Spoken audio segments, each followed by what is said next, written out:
Hi guys, and welcome to a new episode of my Geek Family. First of all, a big thank you to all our subscribers. You are, as of today, 175. If you haven't done it yet, please click on subscribe, click on the little bell for the notification.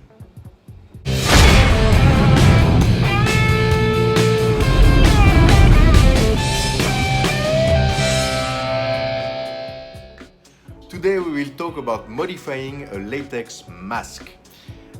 This is for the Plo Koon Rubies mask. The sculpt is actually very good on this mask. However, first of all, there are a few mistakes. The tusks are put in reverse. The mask doesn't really hold its shape because it's very thin. There is a huge opening at the back, and that can sometimes be a problem when you do cosplay. And the colors are honestly completely wrong. It's red like a lobster.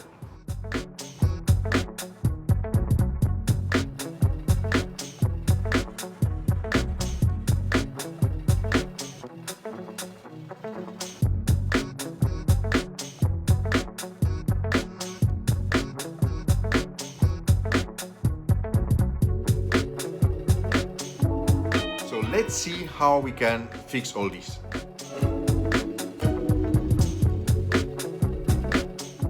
First of all, you have to start by removing the tusks. You have to force a little bit sometime, trim them, and glue back in reverse. I mean the left on the right and the right on the left, closer to the chin. This can be done either with latex or with epoxy glue.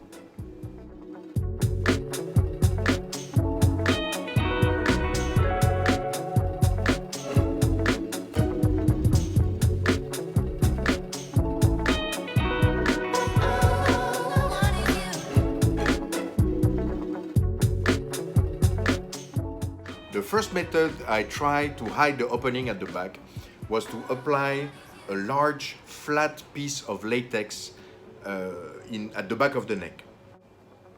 So I measured everything, make a template, and I poured latex in a makeshift mold made of aluminum foil.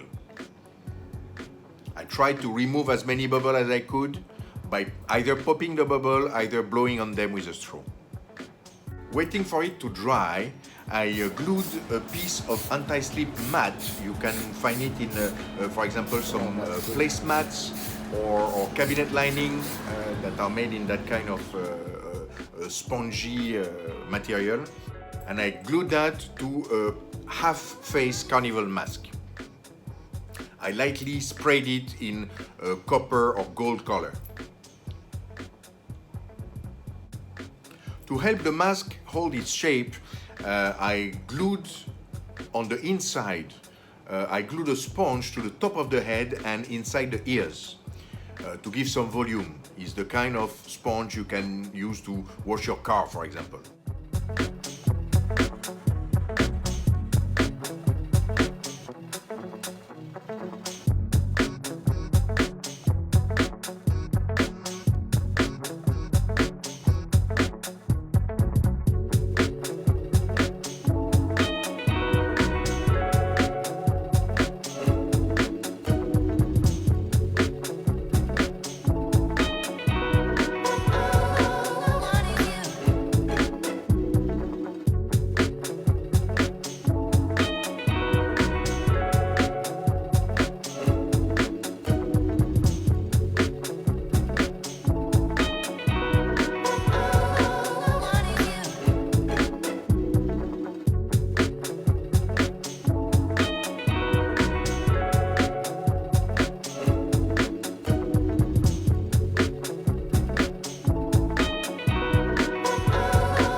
I glued the carnival mask on the inside with the eye mesh in place.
our sheet of latex was now dry, and I unmolded it. And that's when the problem started.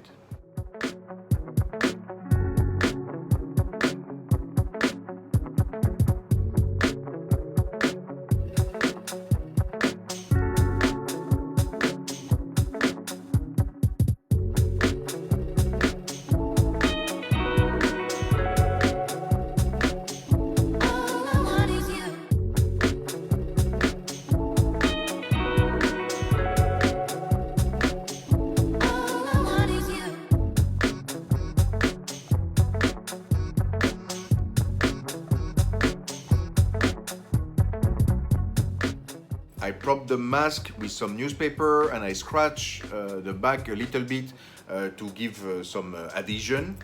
And I try to glue it with liquid latex.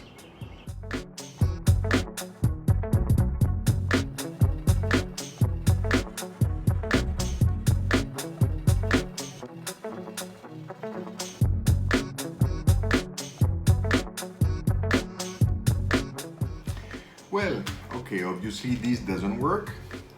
Not only the piece is absolutely impossible to stick, but also it's extremely thick and is hiding all the details of the back of the neck.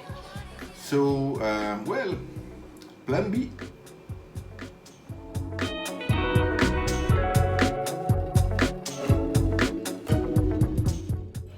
So the plan B. I cut a small piece of fabric that could cover the opening and the area around it.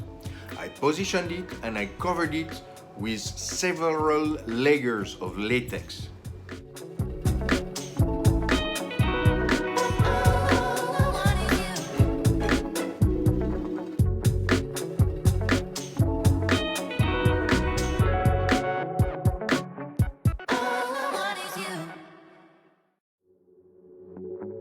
It's a bit messy, but it can be removed easily either by wiping it with a cloth when it's still wet or simply cutting the parts you don't want when it's dry. So you have to cover it with several layers and try to create a skin texture.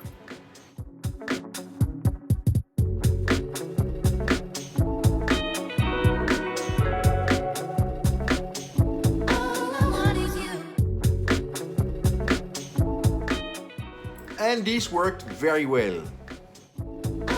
You can also do it on the inside of the opening to give a bit of reinforcement. The paint on this mask is a bit too red and pink. So the idea was to repaint it completely in skin tones, and for this I use latex acrylics.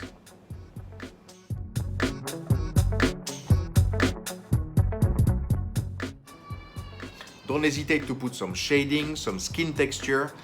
This can be achieved by using either different washes for the dark crevices of the face, or even some dry brush for the lighter ones.